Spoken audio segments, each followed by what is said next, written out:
Okay मालिक। So good evening मालिक, hopefully everybody is doing good और आशा करता हूँ कि आप तोड़ करेंगे मालिक। तो भारत माता की जय मालिक। ओके मालिक, होपफुली आपकी पढ़ाई तोड़ चल रही होगी। वट एवर आप दोनों ग्रुप दे रहे हो, एक ग्रुप दे रहे हो, जैसे भी दे रहे हो, ओके आपकी पढ़ाई तोड़ चल रही होगी और तोड़ करते रहिए। एक चीज़ ध्यान रखिए, कहीं पर भी अपने आप को कंफर्ट जोन में मत डालिए। ओके आप ऐसा मत सोचिए कि यार अभी क्या पोजीशन है, अभी दोनों पॉसिबल नहीं है या एक में पॉसिबल नहीं है, बाद में देखते हैं। ऐसा कुछ पोजीशन में मत आने दीजिए। ओके एक 20-25 दिन की बात बची है। ओके स्ट्राइव कर लीजिए, हार्डवर्क कर लीजिए, तोड़ हो जाएगा मालिक। मालिक अभी अभी पीछे मत हटिए, अभी पीछे हटने वाला टाइम नहीं है। सर व्हाट इफ मेरी पढ़ाई थोड़ी प्लस माइनस हो रही है, होने देना प्लस माइनस। सर मेरे को कुछ याद नहीं आ रहा है, ऐसे मैसेजेस मेरे को रोज मिलते हैं। अरे ठीक है यार, आ जाएगा, तू अपनी पढ़ाई करते रहे, कंसिस्टेंटली बैठते जा। ओके इग्नोर मत कर। Okay ensure your daily targets are achieved at least with sitting number of hours and other things, and please make it sure you are staying motivated. And please do understand, पीछे नहीं हटना है मालिक। मे 23 मतलब मे 23। तो nevertheless मैंने ऑलरेडी कम्युनिकेट किया हुआ है कि भाई अपने marathon sessions and revision sessions, RTP sessions में लेके ही आ रहा हूँ। तो मैं वो कर ही रहा हूँ। ओके कंटिन्यूस मैं नंबर ऑफ आवर्स ज़्यादा बैठ नहीं रहा हूँ। रीज़न सिंपल है, मैंने आपको बताया हुआ था, बेसिकली मेनिस्कस टीयर हुआ है। तो ऑल टुगेदर उसका कंफर्ट जोन और सारी चीज़ें मेरे को ध्यान रखनी है। तो उसकी वजह से बहुत लंबे सेशंस मैं ले नहीं रहा हूँ। ओके हार्डली मैं एक दो मतलब एक सेशन रिकॉर्ड कर रहा हूँ, फिर अपडेट कर रहा हूँ एंड सो ऑन। तो right now I am into this particular lecture is into the recording of May 23 RTP for EIS. वैसे ईआईएस एंड एसएम दोनों की आरटीपी एक ही है। ओके आप वेबसाइट से ले सकते हो, बट टू द एक्सटेंट मैं लेक्चर को रिकॉर्डिंग अलग अलग फेज में करूंगा। ओके ईआईएस की आरटीपी ये है, एसएम की आरटीपी का लेक्चर अलग रहेगा, ऑडिट की आरटीपी का लेक्चर अलग रहेगा और लॉ की आरटीपी का लेक्चर अलग रहेगा। और बीच में शायद एक आध फाइनल के नोटिफिकेशन आ जाए तो इग्नोर कर लीजिए इंटर वाले, और जो फाइनल वाला देख रहा होगा फाइनल के नोटिफिकेशन वो देख लेगा। To be very precise, okay जिसने ऑलरेडी आरटीपी क्लोज कर दिया है या आरटीपी सॉल्व कर लिया है, okay don't waste the time. Okay ये लेक्चर देखिए कुछ फायदा नहीं होगा। रीजन सिंपल है, आपको आता है नहीं आया वो पॉइंट, उतना पॉइंट पे आप जाके चेक कर लीजिए। ओके कंटेंट क्या है क्या नहीं है, या एक्सप्लेनेशन को देख लीजिए। ओके तो ये अपने जो भी है अप्रॉक्सीमेटली मेरे को लग रहा है 20-25 मिनट का कॉन्सेप्ट होगा, रिकॉर्डिंग ये होगा।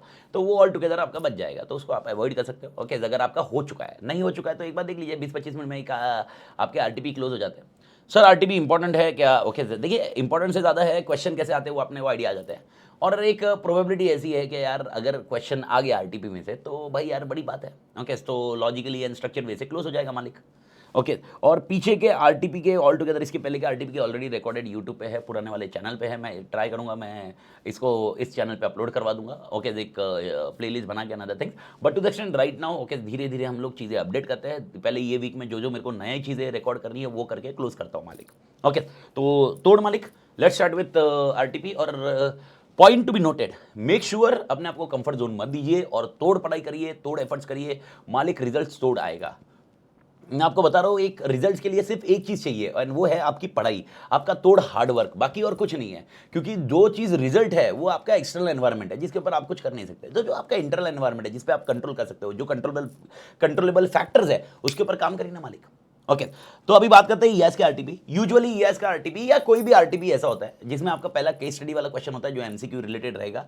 थियरी के क्वेश्चन में खासकर यही मिलेगा आपको। तो एमसीक्यू का एक क्वेश्चन केस स्टडी दिया हुआ है, केस स्टडी होंगे एक 5-10 क्वेश्चन डिपेंडिंग ऑन सिनेरियो आपको एमसीक्यू के अवेलेबल होंगे। और उसके बाद हर चैप्टर पे आपको 2-2 थियरी क्वेश्चंस होंगे। ओके तो ऑल टुगेदर अपन इस पे पहले केस स्टडी पढ़ लेते हैं, केस स्टडी के बाद एमसीक्यू सॉल्व कर लेते हैं, मतलब उसके एमसीक्यू जो रिलेवेंट है उसका अंडरस्टैंडिंग देख लेते हैं क्या सीन है क्या नहीं है, और उसके बाद थियरी क्वेश्चन देख लेते हैं। ओके क्वेश्चन एग्जामिनेशन में अगर कोई क्रैक हो गया किस्मत की बात है, अच्छा हो जाए, नहीं हो पाया तो doesn't matter. Okay permission combination solve हो जाता है तो अपने दिमाग में एक चीज़ें क्लियर हो जाती है। ओके तो इस अटेम्प्ट मे 23 के आरटीपी में क्वेश्चन क्या है हुए देख लेते मालिक। तो मे 23 के आरटीपी में ओके सबसे पहला आता है आपका केस स्टडी वाला question. Let read the case study first. Okay थोड़ा ज़्यादा टाइम ना डाले हुए, ओके थोड़ा क्विकली अपन रीड करते हैं, क्विकली आप रीड करिए। ओके कुछ कीवर्ड हाईलाइट कर रहा हूँ तो देख लीजिए जिससे अपने आइडिया आ जाए। Check and Cure, okay, is a diagnostic center that provides various facilities such as blood test, allergy test, MRI, CT scan, etc. and customized need-based packages to its clients on nominal charges. Okay, nominal charges पे करता है। The center has total 15 laboratory. Okay, note करने वाले point. Okay 15 laboratory. I don't know question आगे क्या रहेगा, लेकिन मैं कुछ कीवर्ड्स नोट कर रहा हूँ, हाईलाइट कर रहा हूँ ताकि अपने को याद रहे। ओके अपने को कुछ क्लिक हो सके। Setup spread across all over Nagpur and Pune. Okay As a normal practice, the diagnostic sample of various clients formed a part of check and cure data server, which the company used to share with government-aided organization at a regular interval for research and innovation purpose, keeping the anonymity of its clients. ठीक है मालिक, ये usually होता है, जैसे Covid का result check किए तो गवर्नमेंट का शेयर किया जाता है, ठीक है, कोई प्रॉब्लम नहीं है. ओके, क्लाइंट्स की एनोनिमिटी रखी जा रही है. एनोनिमिटी मतलब क्लाइंट कौन है क्या नहीं है बताया नहीं जाता होगा, मास्क किया जाता है, पर रिसर्च के लिए काम आ जाता है. In the recent past, the diagnosis center faced a cyber data theft, माँ कसम लग गई, wherein vast quantities of sensitive personal information and medical details of some client were compromised and made available in public domain. Okay, शायद आपको याद है SPDI chapter 1 का concept है, सेंसिटिव पर्सनल डेटा इन्फॉर्मेशन, जिसके अंदर medical information is SPDI, sensitive personal data information, याद रखिए. Due to negligence of center's chief information officer, Mr. Rajesh, the hacker could plan an asynchronous attack. Okay, asynchronous attack, if you remember, piggybacking, data leakage, subversive threats, okay, ये वाले concept में, whereby they could, ये chapter 1 में है, पहले chapter 3B में होता था, whereby they could successfully violate the integrity of certain components of diagnostic center subsystems. अगर इंटीग्रिटी वायलेट हुई है तो it's kind of subversive threats, ठीक है, जस्ट नोट करो, मैं आपके साथ डिस्कशन कर रहा हूँ मालिक. And got data server. The government regulators took a serious note of such gross negligence and issued a show cause notice to check and cure diagnostic center. Okay, समझ में आया. The management of check and cure diagnostic center took an immediate remedial step to reduce its reputational and financial loss. Okay. And hired an IT consultant, Mr. Anil, from the industry to advise them to go ahead. Okay, Anil को higher किया हुआ है ताकि वो बता सके उनको आगे कैसे जाना है.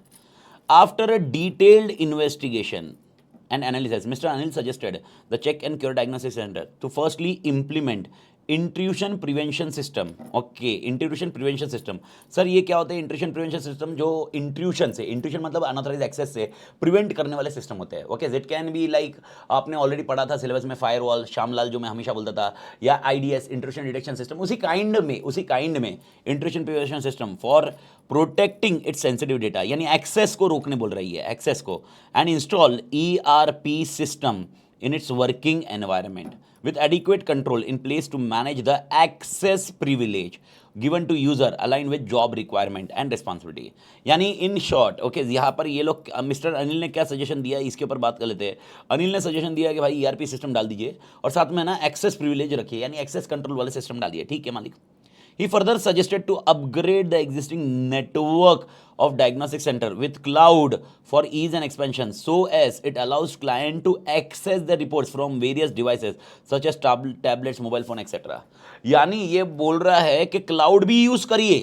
एक तो ERP सिस्टम है और दूसरा पॉइंट क्लाउड है, पर ये क्लाउड यूज करने क्यों बोल रहा है? क्लाउड यूज करने बोल रहा है ताकि ये बोलता है कि it will allow client to access the reports, यानी ये कॉन्सेप्ट अगर आपको याद होगा, access can be done from anywhere any time. ठीक है मालिक. Okay, the due remittance of Mr. Anil's consulting services was credited to his bank through bank account by check and cure diagnostic through NEFT of core banking system. Okay, NEFT से किया हुआ है. ठीक है, मोटा मोटी तो केस स्टडी मेरे ख्याल से सबको समझ में आ रही होगी. कौन मोटा मोटी केस स्टडी में ऐसा लॉजिक लगा कि भाई यार इनकी दिक्कत गलती हो गई. ओके, जो भी पहले वाला मिस्टर राजेश है उससे कुछ गड़बड़ हो गई, साइबर डेटा लॉस्ट हो गया. अब ये अनिल को अपॉइंट किया, अनिल ने ERP डालने बोला हुआ है, इंट्रूशन प्रिवेंशन सिस्टम डालने बोला हुआ है और साथ में क्लाउड भी डालने बोला हुआ है. उनके अपने अपने पॉइंट्स दिए हुए हैं एंड अकॉर्डिंगली इन्होंने मिस्टर अनिल का पेमेंट कर दिया है. सर किससे किया? CBS में NEFT से. इफ रिमेंबर NEFT होता है, RTGS होता है. ठीक है मालिक. Let's start with the case study. Based on about case scenario answer the following question 1 to 5. ठीक है, 5 क्वेश्चन है, सॉल्व करेंगे मालिक, कोई दिक्कत नहीं है. Okay.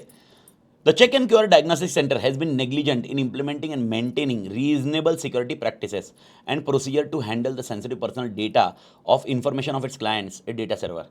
Under which provision of IT Act will the diagnostic center have to pay its client the damage? मेरे को नहीं लगता ये मेरे को बताने की जरूरत है. आपको याद हो गया IT Act के सेक्शन चैप्टर 1 में अपन ने कवर किया है. इफ रिमेंबर पहला पॉइंट है 43 मतलब मेरे से पूछे बिना, मेरे से मतलब मैं ओनर हूँ, ओनर से पूछे बिना आपने अगर मेरे कंप्यूटर को एक्सेस किया तो आपको मैं मतलब आप मुझे लॉस पे करोगे. ये कॉन्सेप्ट था इफ रिमेंबर 43 में. ओके, यानी मेरे से पूछे बिना आपने मुझे मेरा सिस्टम हैक किया तो आप मेरे को लॉस पे करोगे.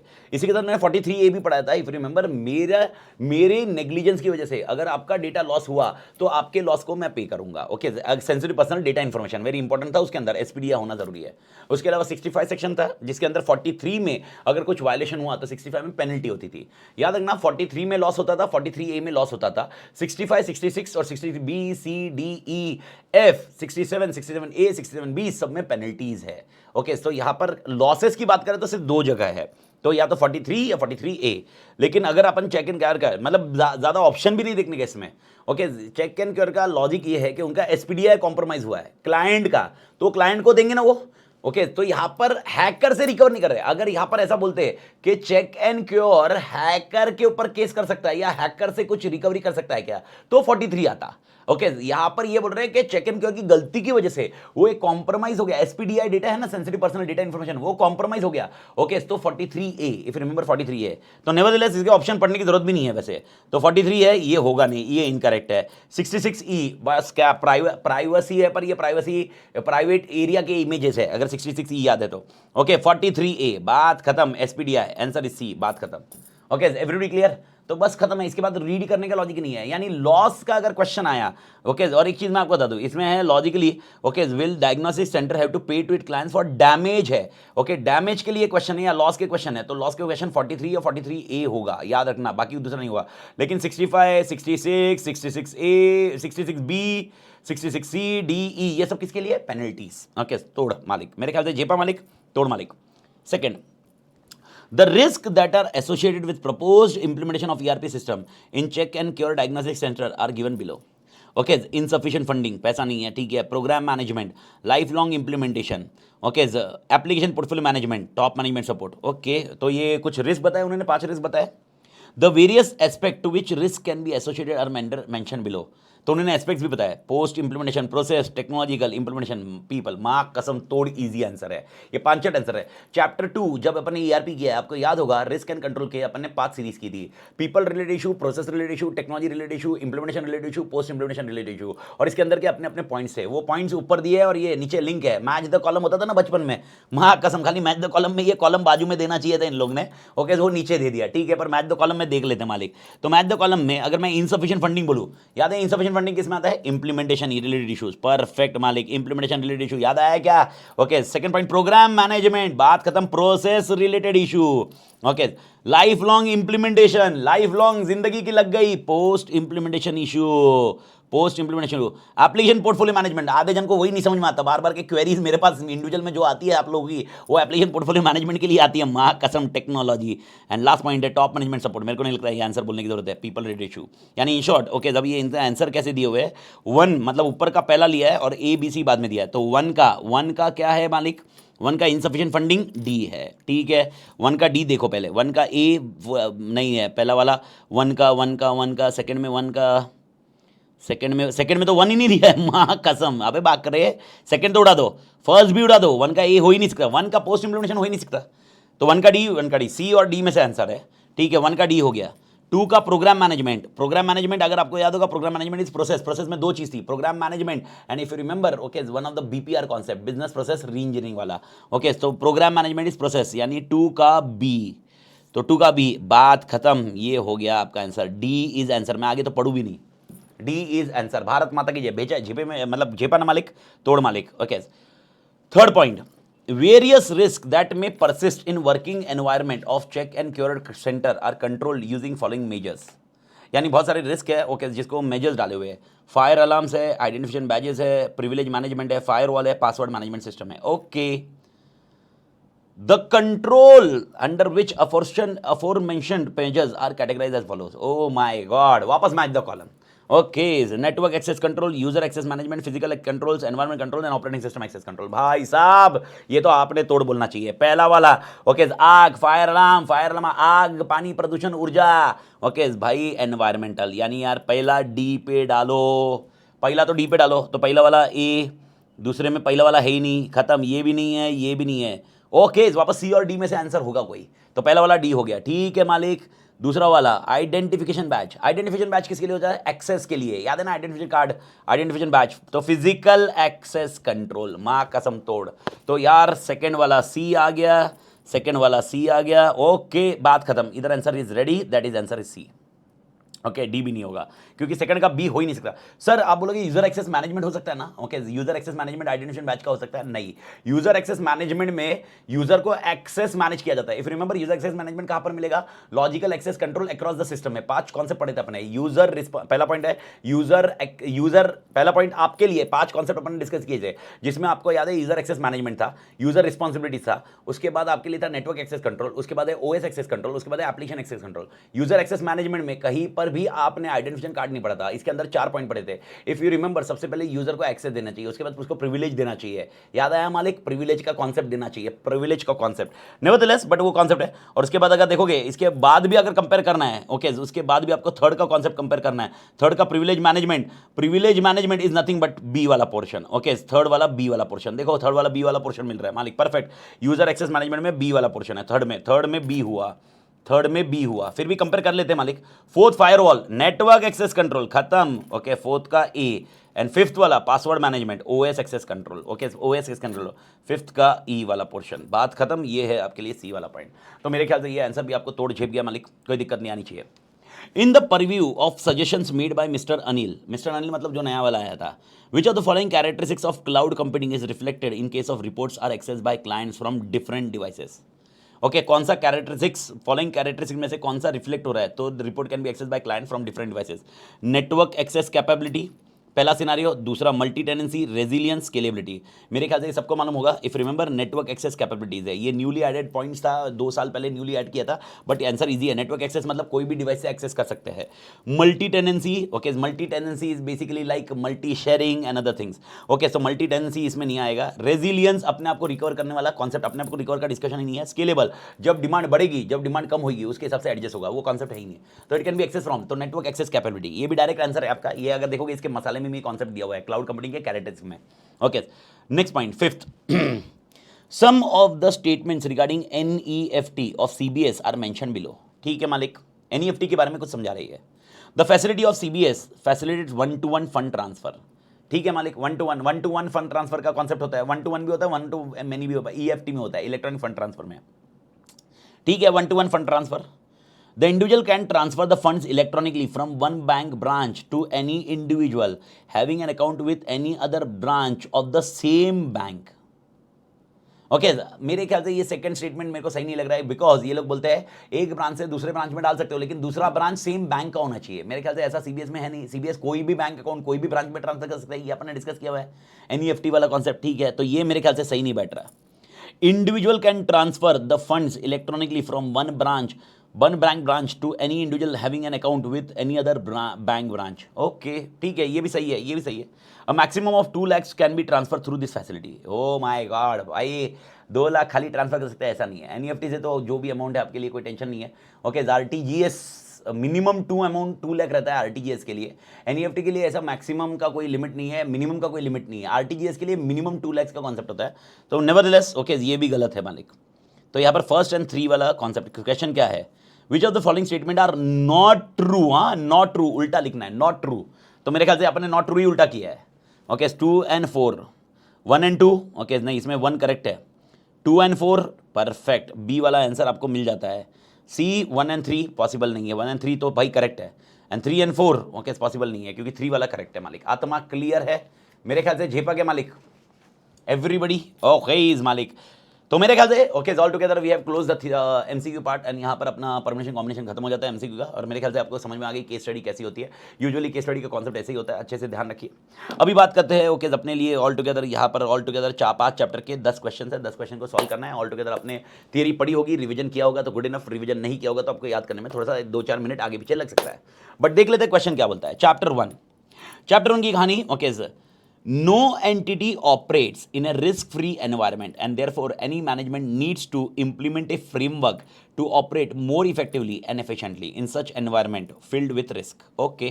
Discuss ERM framework that an enterprise may adapt for successful management of various risks prevailing in their working environment. Okay. अगर आप देखोगे तो यहाँ पर यह सवाल ERM का है, मेरे ख्याल से ईआरएम याद आते ही आपको आना चाहिए इंटरप्राइज रिस्क मैनेजमेंट। सर अगर आपको याद होगा इसके चार्ट में अपन 2 क्वेश्चन करते हैं। पहला पॉइंट है what are the benefits of ERM और दूसरा होता है what are the components of ERM. Okay, components of ERM अगर याद है मैंने सीक्वेंस में आंसर करवाया और बेनिफिट्स में 8 पॉइंट्स है, कंपोनेंट्स में भी 8 पॉइंट्स है। अब सवाल ये होता है ईआरएम फ्रेमवर्क क्वेश्चन आया, यानी क्वेश्चन ये ना कंपोनेंट्स आया ना बेनिफिट्स आया, तो क्वेश्चन क्या है? फ्रेमवर्क बताइए। फ्रेमवर्क मतलब क्या होता है? स्टेप्स। आपने स्ट्रेटेजिक मैनेजमेंट में भी देखा होगा, स्ट्रेटेजिक मैनेजमेंट में फ्रेमवर्क होता है, 5 स्टेप्स होते हैं। उसी तरह यहां पर फ्रेमवर्क क्या है? Okay, steps. स्टेप्स मतलब क्या? कंपोनेंट्स। तो यानी यहां पर आपको आंसर जो लिखना होगा वो कंपोनेंट्स का लिखना होगा, दैट्स इट।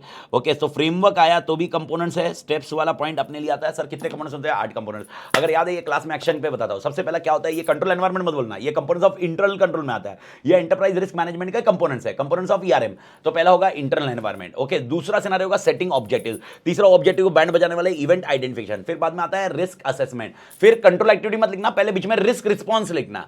रिस्क रिस्पांस मतलब मल्टीपल ऑप्शन अवेलेबल है, मालूम है ना? Risk mitigation strategy, management strategies, और उसके बाद है कंट्रोल एक्टिविटीज, फिर आता है information communication and monitoring. 8 point लिखने हैं, बात खत्म, तोड़ कॉन्सेप्ट। मेरे ख्याल से जीव गया मालिक। तो ईआरएम फ्रेमवर्क आया तो आपको आंसर रखना है कंपोनेंट्स का, क्योंकि 2 ही क्वेश्चन है। ईआरएम का क्वेश्चन कभी भी आया 2 ही रहेंगे, एक होगा बेनिफिट्स और दूसरा होगा आपके लिए कंपोनेंट्स। तो अगर कुछ भी इन शॉर्ट वर्स्ट केस में बोल रहा हूं कुछ समझ में नहीं आया ना, ओके, याद रखना कंपोनेंट्स पे एम्फसाइज ज्यादा कर लेना। ओके, बेनिफिट्स आया तो बेनिफिट्स पे लिखने का, नहीं आया समझ में आया पर ईआरएम में होना चाहिए, ईआरएम का डिस्कशन होना चाहिए मालिक।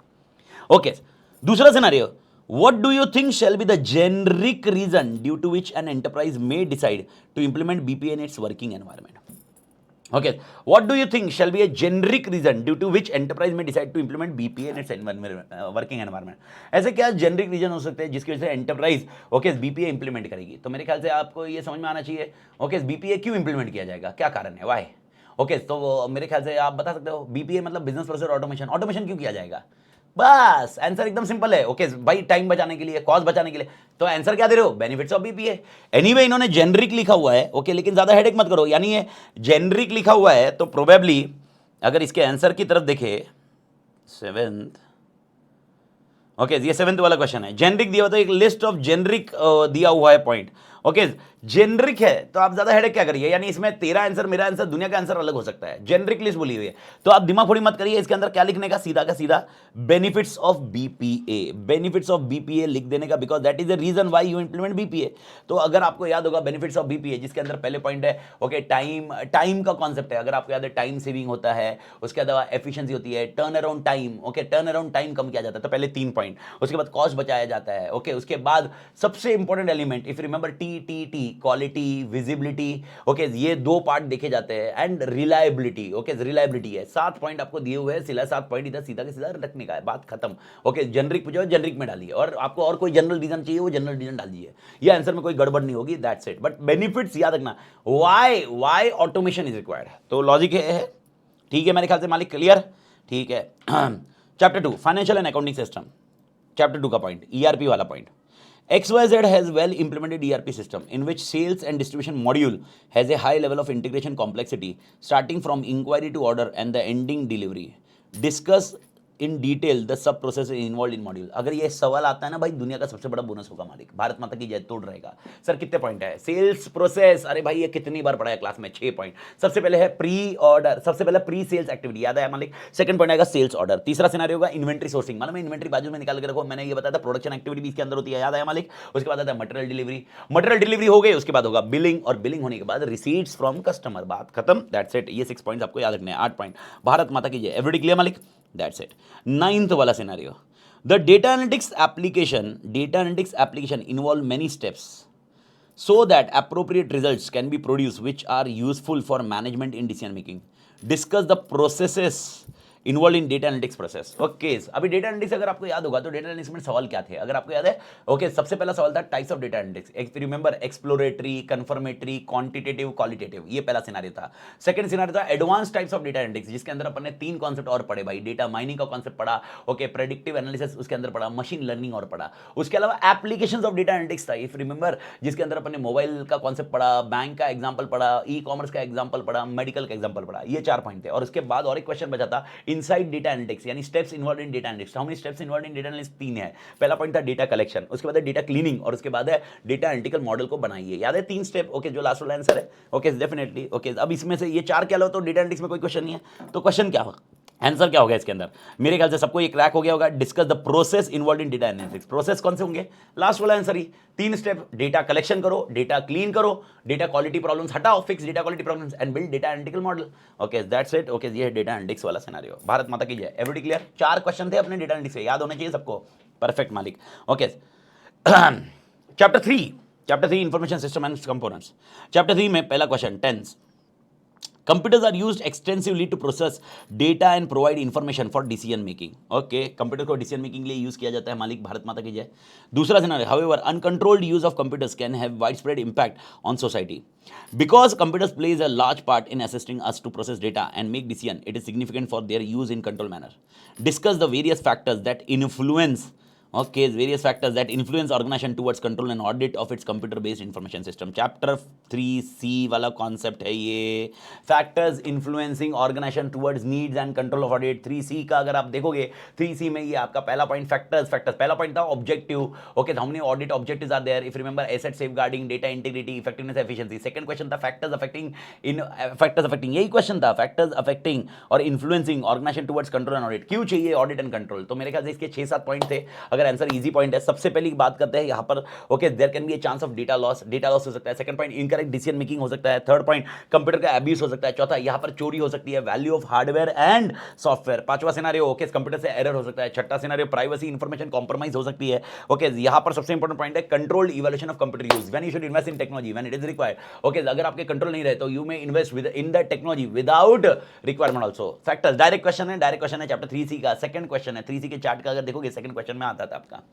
ओके देन उसके अलावा मेरे ख्याल से discuss the concept of SOD, माँ कसम तोड़, ये भी 3C वाला पोर्शन है। 3C एक्चुअली ये लास्ट वाला पोर्शन है SOD के। इसमें अगर आप देखोगे 3C वाला जो जॉब डिस्क्रिप्शन वाला अपन ने डिस्कस किया, उसके अंदर SOD के 4 पॉइंट, मेरे ख्याल से 4 पॉइंट आपको दिए हुए हैं। ओके, 4 पॉइंट में सबसे पहले मेरे ख्याल से दिया हुआ ट्रांजेक्शन ऑथराइज होना चाहिए, मेकर एंड चेकर का कॉन्सेप्ट होना चाहिए। Second point, split custody of high value assets, जो भी हाई वैल्यू एसेट्स है उसमें 2 जन काम करने चाहिए, इफ रिमेंबर। ओके, काम वाला इफ ये अपन ने कैश डिपॉजिट के लिए भी डिस्कशन किया हुआ था। तीसरा सिनेरियो, वर्क फ्लो स्ट्रक्चर होना चाहिए। ERP में क्या होता है, मैं पहले ट्रांजैक्शन करता हूं, फिर और एक बंदा होता है लेवल 1, वो लेवल 2 वो अप्रूव करता है, लेवल 3 फिर उसको ओके करता है, और उसके बाद ट्रांजैक्शन होता है, वर्क फ्लो वाला। एंड चौथा सिनेरियो मेरे ख्याल से है पीरियोडिक रिव्यू, यानी मंथली बेसिस पे रिव्यू होने चाहिए। तो 4 कॉन्सेप्ट है SOD के, 4 कॉन्सेप्ट आपको ध्यान में रखने हैं। यानी सबसे पहले कभी भी ट्रांजैक्शन हो तो ऑथराइज होना चाहिए, बिना ऑथराइज के ट्रांजैक्शन होना नहीं चाहिए, आपको याद होगा।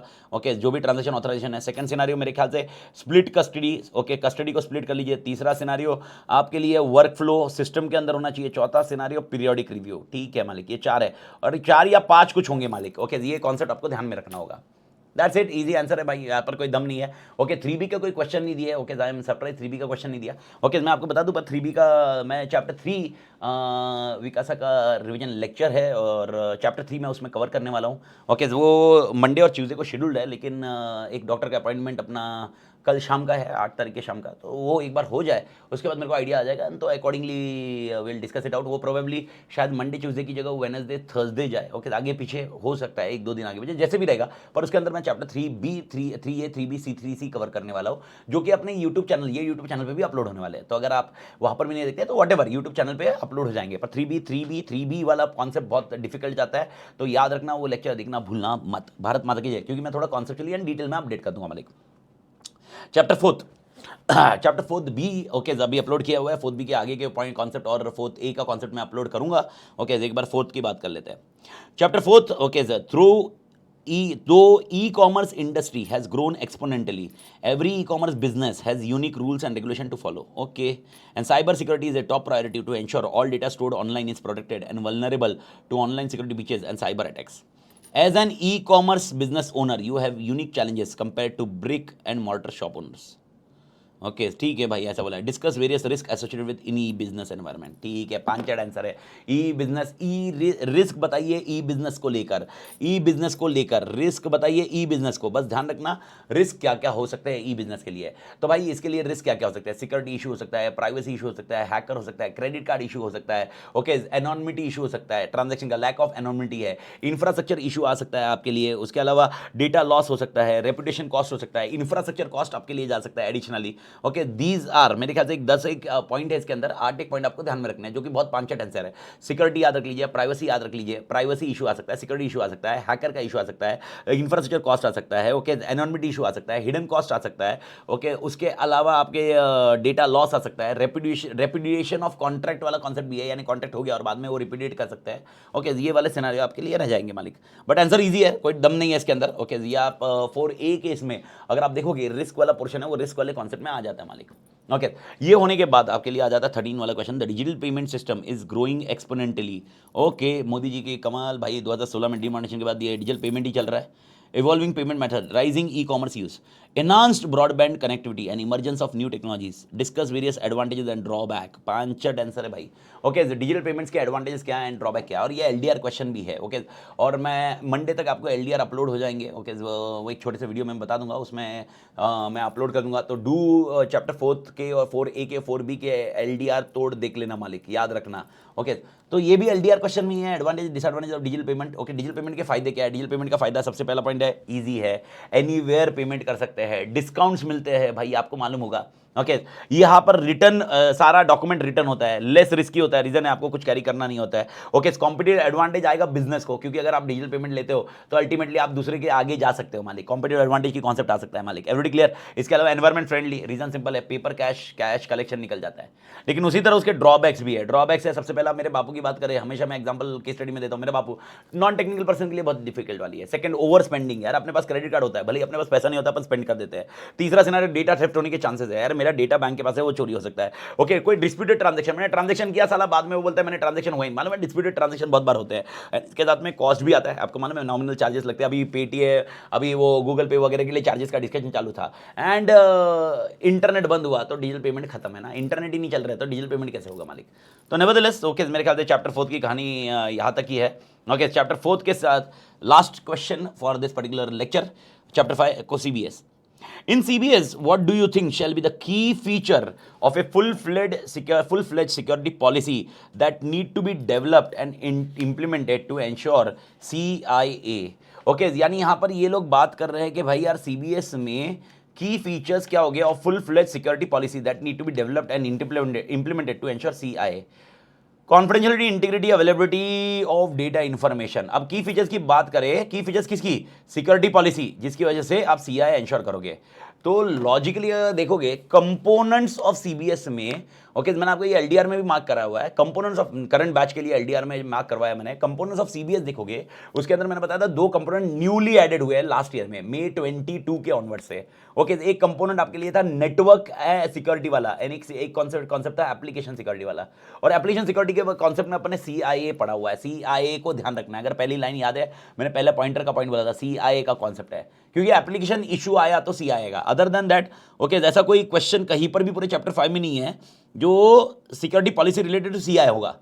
ओके और उसके अंदर के अगर पॉइंट्स याद है तो ये चैप्टर 4 के साथ मैच वाला क्वेश्चन है, इफ रिमेंबर ये वाला पॉइंट। तो सर क्या होगा, ओके बैंक के ईमेल डोमेन्स होने चाहिए, बैंक के याद है domains, HDFC bank, Amit Tated HDFC bank वाला डोमेन्स होना चाहिए। दूसरा सिनारियो 2 फैक्टर ऑथेंटिकेशन, ये तो लॉजिक सबको ही पता ही है। उसके अलावा पासवर्ड मैनेजमेंट होना चाहिए, अमित तातेड़ नाम पासवर्ड नहीं रख सको मालिक, परफेक्ट मालिक। इसके अलावा ट्रेनिंग होना चाहिए, प्रॉपर रिपोर्टिंग होना चाहिए, रिपोर्टिंग होना चाहिए। सर रिपोर्टिंग क्या होना चाहिए, जो भी बैंक का पॉइंट है, फ्रॉड हुआ कुछ भी हुआ रिपोर्टिंग होना चाहिए। उसके अलावा ड्यू डिलिजेंस होना चाहिए, ड्यू डिलिजेंस तोड़ होना चाहिए, ड्यू डिलिजेंस तोड़ होना चाहिए।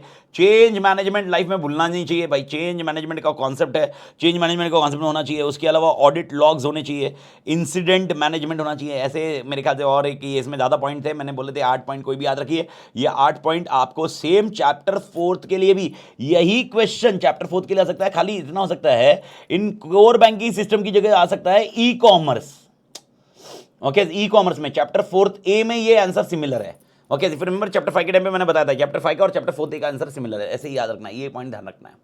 Okay and the last question for EIS, discuss the process of authorisation of any credit card user by any customer. 5 answer है, रिस्क एंड कंट्रोल की सीरीज में प्रोसेस ऑफ क्रेडिट कार्ड है। User customer use करता है तो क्या करता है, सबसे पहले वो स्वाइप करता है, भारत माता की जय। स्वाइप करने के बाद ओके ट्रांजैक्शन क्या होता है, ऑथेंटिकेट किया जाता है। मोस्ट इंपॉर्टेंट ट्रांजैक्शन ऑथेंटिकेट कैसे होता है ये मेरे को बताइए। Merchant banker okay issuing banker के पास जाता है, इशूइंग बैंकर उसको ऑथेंटिकेट करता है और फिर मर्चेंट बैंकर ओके करता है। एंड उसके बाद वो स्लिप निकलती है, कस्टमर को दिया जाता है, ट्रांजेक्शन कंप्लीट होता है और बाद में सेटलमेंट होता है। That's it. ये 5 पॉइंट है, 5 आंसर है। आई डाउट ये, पर नेवरदलेस ओके आरटीपी के क्वेश्चन है तो अपन ने देख लेने के। तो these are something which you need to do with RTP का कॉन्सेप्ट। मेरे ख्याल से आरटीपी का कॉन्सेप्ट है तो अपन ने ये कॉन्सेप्ट किया हुआ है। मेरा टारगेट यही है, half an hour to 45 minutes में ऑलमोस्ट सारे आरटीपीज मैं कवर कर लूँगा। ओके तो नेवरदलेस आज के लिए मैं सिर्फ ये वाला कॉन्सेप्ट आपको कवर करके अपडेट कर दे रहा हूँ। तो भारत माता की जय। तोड़ पढ़ाई करते रहिए, तोड़ मेहनत करते जाइए। ओके और कुछ नहीं, ज़्यादा सोचिए मत, लाइफ में प्लस माइनस है। ओके लॉजिक एकदम सिंपल है। ओके अपनी मेहनत करते रहिए, मेहनत से पीछे मत हटिए, बस मेरा लॉजिक यही जाता है। ओके क्योंकि at the end of the day मेरे को ऐसा लगता है कि मेहनत में आपने कम ज़्यादा किया तो रिजल्ट आने में दिक्कत आएगी मालिक। एंड चैनल को अभी तक सब्सक्राइब नहीं किया तो सब्सक्राइब करिए, लाइक करिए वीडियो को और शेयर करिए, और दोस्तों को बताइए आरटीपी अगर देखना है तो क्लोज कर लीजिए मालिक। Do share it. And definitely अभी से सारे सीए के रिलेटेड जो भी वीडियोस आएंगे वो इसी चैनल पे अपडेट होने वाले हैं। दूसरे चैनल में कुछ नोटिफिकेशंस रहेंगे, ध्यान रखना। जो मेरा टोट टॉक वाला चैनल है उस पर टोट टॉक्स के वीडियो आते जाएंगे, हर मंडे वीडियो आएगा। ओके हर वीकली 4-5 वीडियो का प्लान आउट है टोट टॉक्स के लिए, जिसमें मैं टोट टॉक्स जैसे अभी तक वीडियो डाल रहा हूँ, होपफुली आपको पसंद आ रहे हैं, आपको पसंद से ज़्यादा आपको मोटिवेट कर रहा है, आपको समझ में आ रहा है, थोड़ा सा लाइफ रिलेटेड कुछ कॉन्सेप्ट है। तो हर मंडे जिंदगी में अपना पूरा जब तक चलेगा तब तक हर मंडे आपको वीडियो मिलते जाएंगे with respect to tot talk, जहाँ पर मैं अपने सजेशन दूंगा, अपने एक्सपीरियंसेस शेयर कर रहा हूँ। और उसके अलावा tot talk shows and other things जो किसी की अपने एक्सपीरियंसेस है लाइफ के रिलेटेड। Okay I am not worried about studies and other things. Okay उसमें आपने क्या करना चाहिए, जैसे आज एग्जांपल कोई स्टूडेंट मुझे बोल रहा होगा सर मेरे को कुछ समझ में नहीं आ रहा है, मेरे को याद नहीं आ रहा है। कुछ नहीं करने का, रिलैक्स रहने का। याद नहीं आ रहा है ठीक है ना, उसे वरी करके क्या करेगा। याद नहीं आ रहा है तो वरी करके क्या करेगा, मेरे को बता तो सही। तो सीधा हिसाब है, अपनी पढ़ाई करते जा, आगे बढ़ते जा। इसके बारे में याद नहीं आ रहा है, याद नहीं आ रहा है, इसका सोल्यूशन नहीं आएगा मालिक। बस इसीलिए अपने को टोट टॉक चैनल सब्सक्राइब करके रखना चाहिए, ताकि okay it is not related only with CA, and do ensure to share tot talk videos with your friend, relatives and everyone. Okay तो भाई यार देर किस बात की है मालिक, तोड़ शेयर कर रही है। और मंडे का इंतजार रहेगा for 2 things, one is LDR video for इस this channel and tot talk video on that channel. तोड़ मालिक, अस्सलाम वालेकुम।